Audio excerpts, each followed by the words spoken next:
All right, let's get right into it. Today we are breaking down one of the most complex characters in comics, Vampirella. Specifically, we're looking at the unbelievable transformation that lets her finally take control of her own story, becoming the Twilight Monarch. You know, this is the question at the very heart of her character.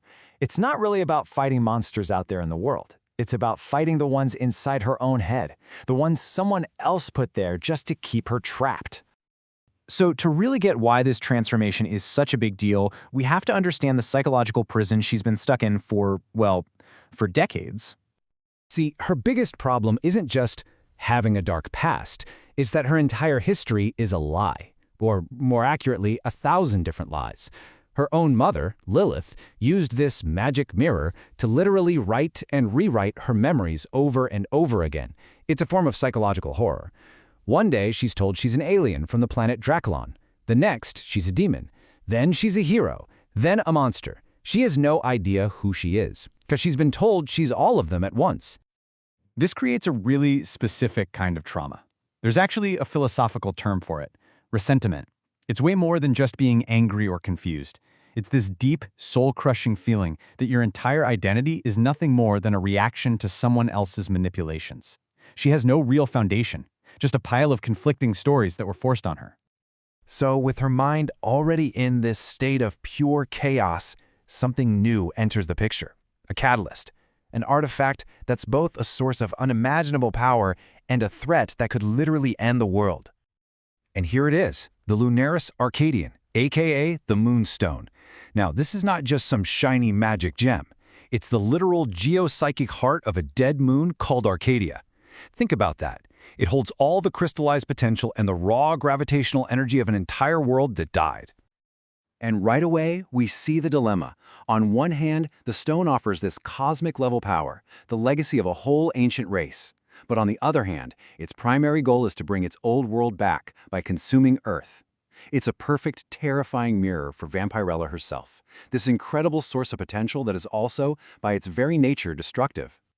And this is the turning point. She's faced with this power that could easily destroy her, or destroy the entire planet, and Vampirella makes a choice. She decides she's done being a victim of chaos. Instead, she's going to become its master. And she does it through a very deliberate, conscious act. She performs this ritual using the Crimson Chronicles, an item she once used to suppress her own nature, by the way, to fuse this world-ending stone right onto her body. She doesn't try to destroy the threat, she absorbs it. She makes its power her own. Now, what's so crucial to understand here is that by bonding with the stone, she's taking on this incredible heavy burden.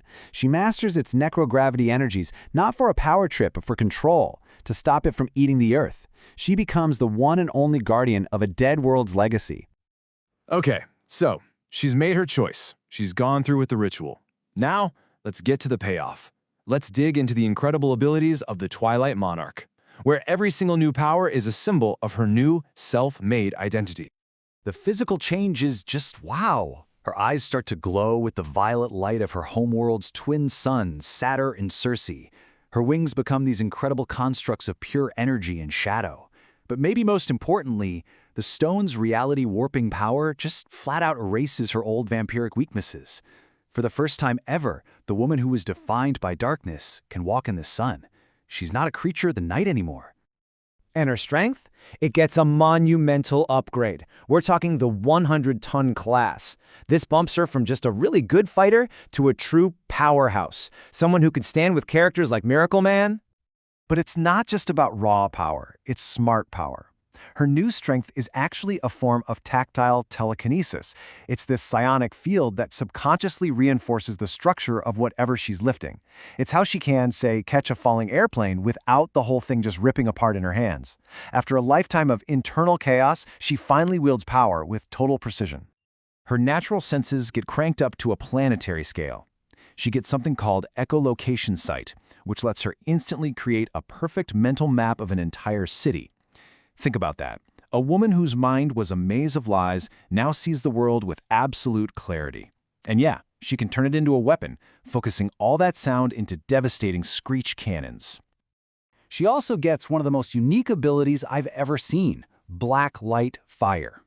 She channels the energy of Draculon's twin suns through the Moonstone and projects this specialized, almost paradoxical kind of flame. And the tactical genius here is how it works. It's a fire that burns cold. It doesn't actually harm physical stuff like wood or people. It only consumes magical energy. This is the perfect weapon for a supernatural hunter. She could literally incinerate a demon standing in the middle of a crowd, and not a single innocent person would even feel the heat. It's targeted, purposeful destruction. Now that she's bonded to the core of a dead moon, she can command gravity itself. She can finally anchor herself in a way she never could mentally before. She also gains sanctified necromancy, but not for raising some undead army.